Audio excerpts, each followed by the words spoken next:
Hello and welcome to Pup Pup Productions. Today our excerpt will be Iphigenia and Our Lady of Perpetual Chaos, which has been published in the 11th anniversary edition of Aoife's Kiss, June 2012, out this month. Just got my copies and it's very thick. I highly recommend it. It's got lots of good stories. I spent the afternoon reading. I read a story by Tyree Campbell, Home for Supper, which I highly recommend, as well as one by Josh Roseman, The Plumbers and the Princess, that I think everybody would enjoy as well. But there are others in here as well I haven't gotten to. It's just full. And of course, one of mine's in here too, so I think you should read it. I'm going to read you part of it, and then you can decide if you want to continue the adventure later on. So here we go. Iphigenia and Our Lady of Perpetual Chaos by Rachel Olivier. The lady grinned as she peered around the bus. By the looks of the people sitting around her, today was going to be entertaining. Lots of threads to pull, cozy corners to shake up. But she still hadn't found her next tyro, and it was nearly time. Whoever it was, he or she, needed to be an initiate who could take what the lady taught them and move with it, gain from it, grow from it. Everyone on board today was avoiding her gaze, avoiding her, avoiding chaos, avoiding change. Until they sought her out, she could do nothing for them, other than shake them up a bit. Except for that girl, the one with the bright gray eyes and streak of pink hair. She'd looked straight at the lady as soon as she stumbled onto the bus. Oh, she looked away soon after, but not soon enough. She might be the one.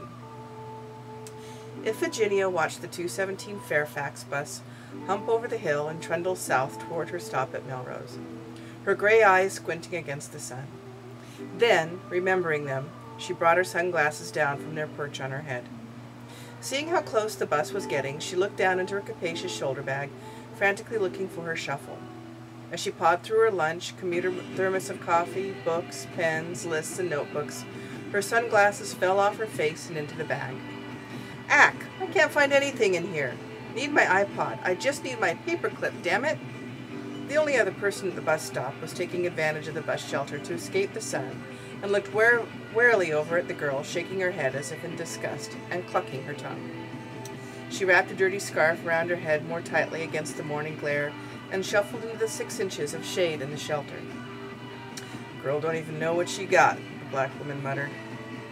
With a sigh, Iphigenia pulled out her tiny pink iPod shuffle, squinted up, remembered her sunglasses now fallen in her bag, and began the search again, shoving the dark strands of her short wavy hair out of her face, the streak of bright pink she'd added in the week before flying free.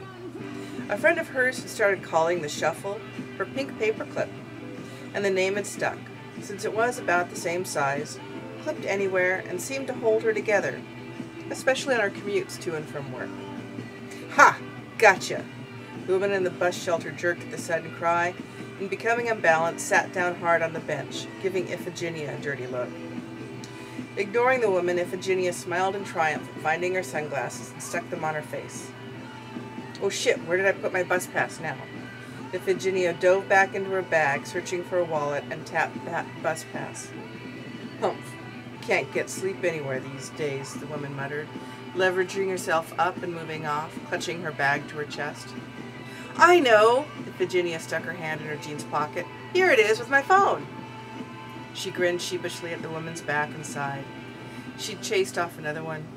She remembered the other woman then, the one on the bus who always seemed to be a center of tranquility in the midst of frenzy of high school students, angry commuters, and other crazies.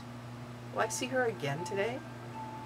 The bus had been stuck at one of the lights longer than usual, waiting for passengers to debark and get on, and then sat through another change of lights. Iphigenia hopped from one foot to the other, impatience giving her a need to move around and do something. She dug her phone out again to check the time and groaned. She was going to be late, as per usual, maybe even later than normal. The local milk run bus coming down the street wasn't moving any faster on her account. She brought up Facebook on her phone, tapping in her status with chipped purple painted nails. Figured out similarity between Hollywood film stars and Hollywood commuters. We both hurry up and wait to get to work. Smiley face. She hoped the smiley face made her seem cheery and not so whiny.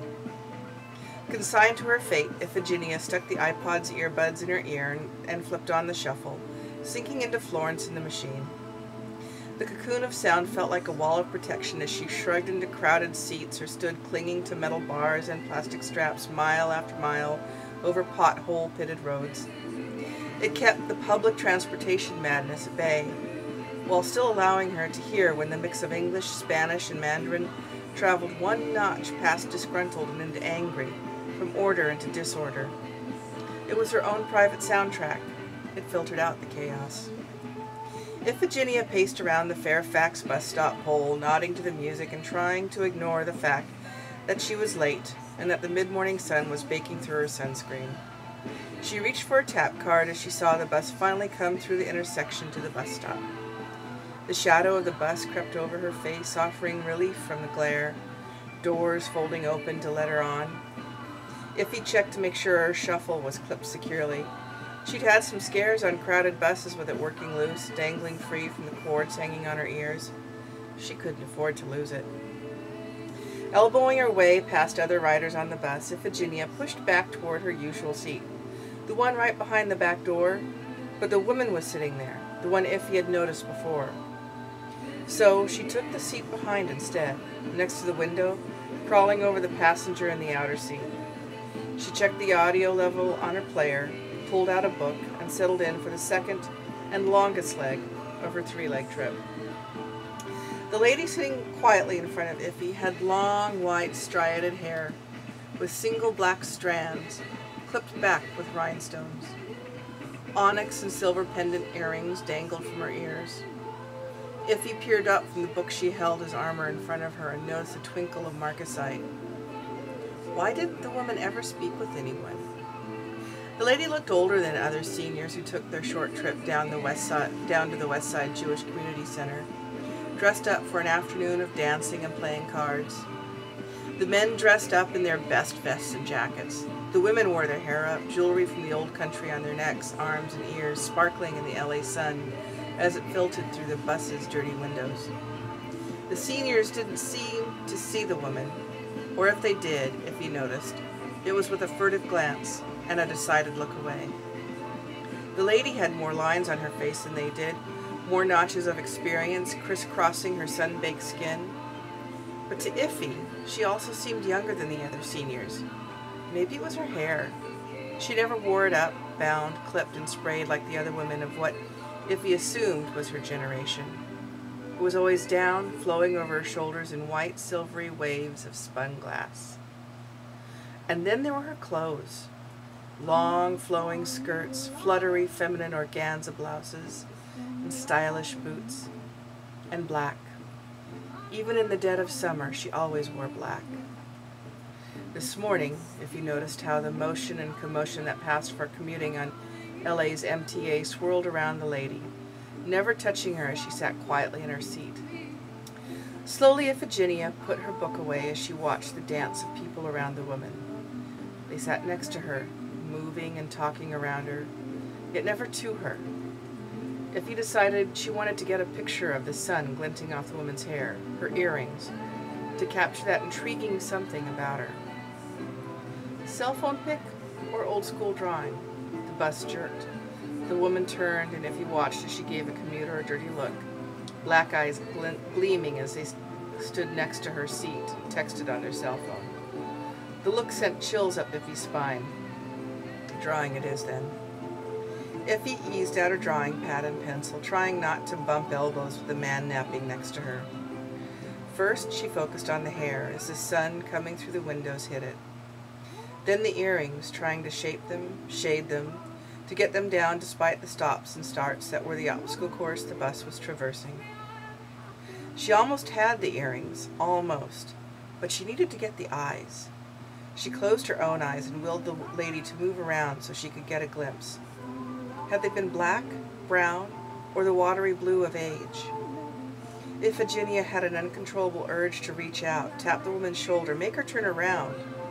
The drawing could come to life, she knew, if only she saw the woman's eyes. Then, in a minute, with a toss of silvery white hair, Iffy was caught in the gaze of twin stars, black and ageless.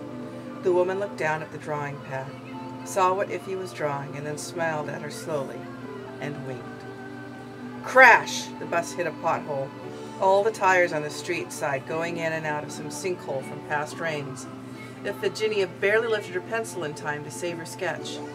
For a moment she felt disoriented, as if the bus was tipping on its side. It was tipping too far, much too far for it not to tip over, and then it didn't. When Iffy looked up again, the woman was gone. She looked down at her sketch and shivered at the picture she saw there.